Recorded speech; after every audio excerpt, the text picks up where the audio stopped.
तो guys finally NTPC typing test result आप लोगों को कैसे डाउनलोड करना है उसके लिए सबसे पहले आप लोग अपने मोबाइल फोन में कोई भी ब्राउजर ओपन करना है। सिंपली उसी ब्राउजर में आप लोग को यहाँ पे टाइप कर लेना है आर के रिजल्ट। सो यहाँ पे आर के रिजल्ट आप लोग को टाइप कर लेने के बाद सर्च कर देना है। सो उसके बाद आपको यहाँ पे देखने को मिलेगा RKResult.com। तो फटाफट आप लोग इसी पे यहाँ पे क्लिक करना है RKResult.com पे।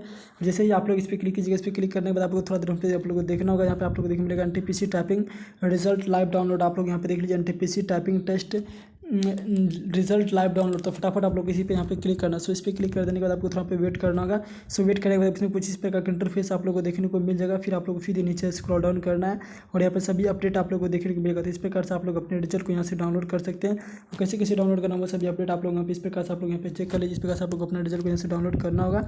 उसके बाद आपको थोड़ा आप लोग को नीचे आना होगा। यहाँ देखने मिलेगा मोस्ट इंपॉर्टेंट लिंक और यहाँ पे मिलेगा रिजल्ट डाउनलोड लिंक एक्टिव। यहाँ पे सर्वर 1 सर्वर 2 किसी एक सर्वर पे क्लिक करके फटाफट आप अपने रिजल्ट को यहाँ से डाउनलोड कर लीजिए और यहाँ से अपना टेलीग्राम ग्रुप को ज्वाइन कर लीजिए। और यहाँ से आप लोग अपना ऑफिशियली वेबसाइट पर आप लोग विजिट करके अपना रिजल्ट को यहाँ पे डाउनलोड कर लेते हैं। मिलते हैं दोस्तों आपसे नेक्स्ट वीडियो में।